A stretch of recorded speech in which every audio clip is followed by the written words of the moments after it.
Dapat satu strike ikan, apakah itu? Kami masih curiga dengan strike hari ini. Keyakinan kami sangat kuat untuk mendapat ikan besar. Oh, nampaknya besar ini ikan. Kami sangat yakin bahwa hari ini bisa mendapatkan ikan besar. Hati-hati Roji, hati-hati Roji. Hati-hati, hati-hati, hati-hati. Balik lagi. Oke, ikan sudah mendarat. Aduh, ini ikan hasil tangkapan kami hari ini. Pegang api. Karena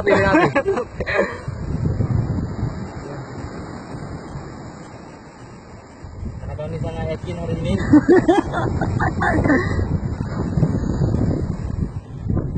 Inilah si Bon yang lagi mempegang ikan. Hari ini kami memuaskan. Nah, kenapa? Inilah hasil tangkapan.